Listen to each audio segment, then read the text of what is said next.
তাইওয়ানকে ঘিরে বেশ কয়েক বছর ধরেই সামরিক তৎপরতা চালিয়ে আসছে চীন। এরই ধারাবাহিকতায় বেশ কিছুদিন ধরে নিয়মিতভাবে দুই ভূখণ্ডের মধ্যবর্তী সীমা অতিক্রম করছে চীনার সামরিক বাহিনী, যা নিয়ে প্রায়ই আঞ্চলিক উত্তেজনা বেড়ে যায়। এবার বেইজিংয়ের বিরুদ্ধে আবারও আকাশসীমা লঙ্ঘনের অভিযোগ করেছে তাইপে।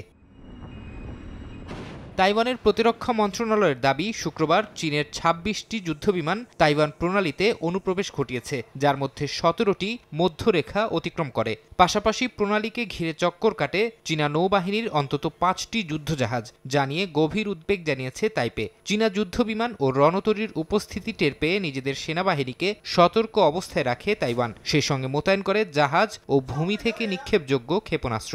এসব কর্মকাণ্ড আঞ্চলিক উত্তেজনা উস্কে দিচ্ছে বলে সতর্ক করা হয়েছে। ১, ২, ৩ ঢাকায় জমি জিতে নিন ১০০% ক্যাশব্যাক সহ ২০ কোটি টাকার পুরস্কার।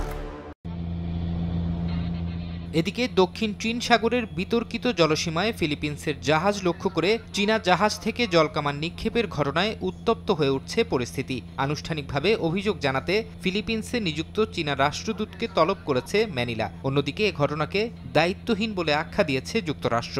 মার্কিন প্রতিরক্ষা মন্ত্রী লয়েড অস্টিন এক সংবাদ সম্মেলনে বলেন, চীনের এমন আচরণে হুমকির মুখে পড়েছিল ফিলিপিন্সের জাহাজে থাকা নাবিকদের নিরাপত্তা। এটিকে আন্তর্জাতিক আইন বহির্ভূত বলেও মন্তব্য করেন অস্টিন।